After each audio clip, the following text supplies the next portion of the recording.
Coming up on today's episode of the Airborne Unlimited, general aviation sales are down, way down. SpaceX sticks another one. Asiana to reimburse San Francisco for accident damage.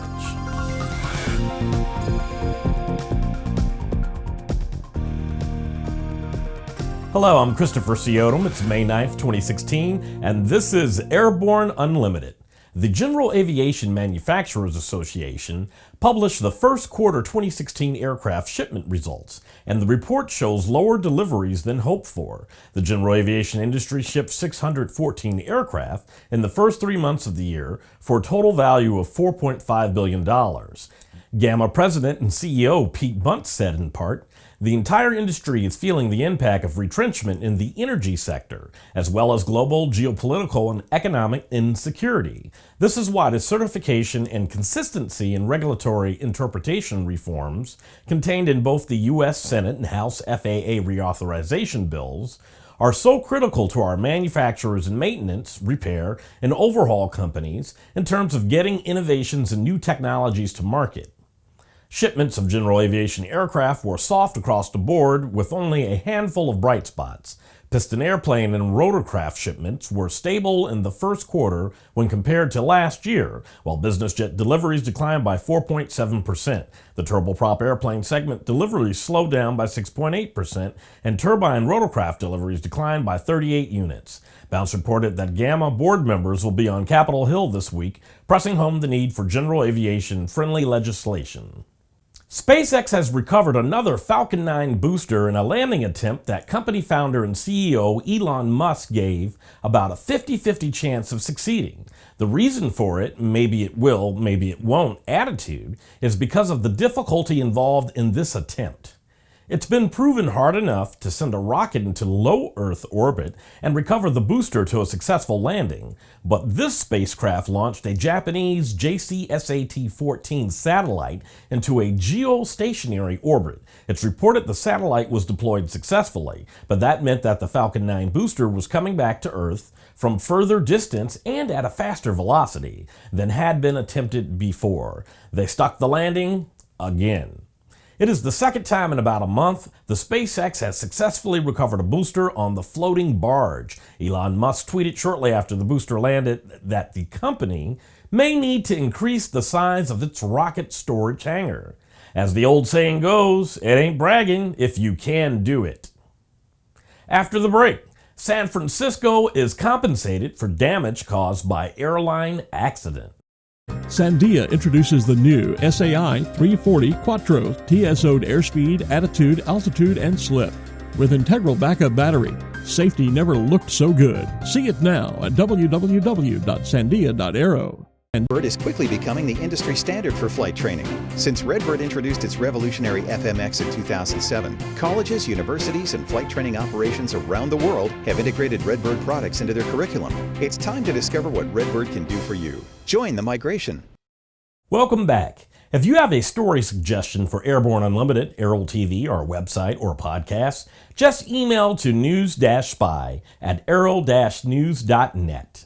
Asiana Airlines has agreed to pay the city of San Francisco $3.45 million to cover legal costs and airport repairs associated with an accident involving Asiana Airlines Boeing 777 in 2013. There were 3 fatal injuries associated with the incident, which has been blamed on pilot mismanagement of the airplane. The 777 clipped a seawall at the San Francisco airport and impacted the runway, breaking the tail section of the airliner, and a post-impact fire ensued. The airplane was evacuated and 180 people were injured in the accident. The San Francisco Examiner reports that the settlement was approved last Tuesday in a unanimous vote by the city's Board of Supervisors. About $1.6 million will go towards airport damages and $1.2 million will go to legal fees. The airline must also compensate the city's aviation insurer, according to the report.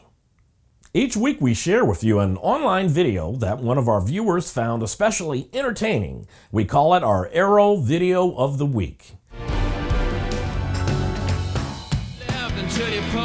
Final liftoff of Atlanta. those are the 2 lane switches, the 2 fuel pump switches, and this engine backup switch.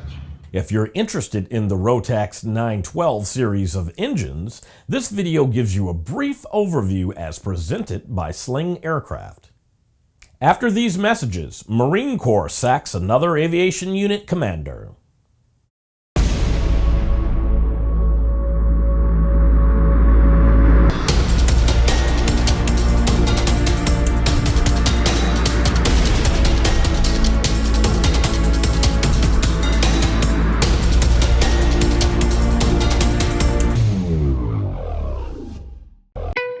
There's a difference between charting a steady course and pushing for the ceiling. And for nearly a century, Hartzell Propeller has been defining that difference. It's in our passion for engineering and research and our dedication to testing the limits of performance. We are built on honor. We are Hartzell Propeller. Concorde's recombinant gas RG series sealed battery technology produces a high-performance battery with the advantages of being pre-tested and fully charged at the factory. Find out more about Concorde's entire line of batteries at www.concordebattery.com. Concorde, the heart of your aircraft. Welcome back. Now Bree is going to take us around the patch.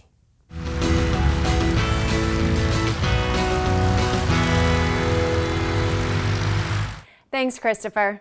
A 2nd Marine Corps Aviation Unit Commander has been sacked this year. It's reported that Lieutenant Colonel Armando Gonzalez was relieved of command of the Marine Wing Support Squadron 371 at Marine Corps Air Station Yuma due to a loss of confidence. An airline passenger is facing accusations of impersonating a pilot after boarding a Dragonair flight in Hong Kong dressed in a Cathay Pacific pilot uniform and presenting false identification. His actions made the cabin crew suspicious, and he was apprehended after the flight landed. The drone industry is preparing for the finalization of FAR Part 107 drone regulations. The Aerodrome Commercial Droneport and Teaching Facility in Boulder City, Nevada, has announced the introduction of a Part 107 course into its drone operating curriculum. The union pilots of Sunwing Airlines have given a strike mandate to its negotiating team. Their previous contract expired in November of 2015, and the union has completed the Canadian Labor Code conciliation process. They are free to strike on May 30th. The National Business Aviation Association awarded the 2016 Maintenance Technical Reward and Career Scholarships at the association's Maintenance Management Conference in Kansas City.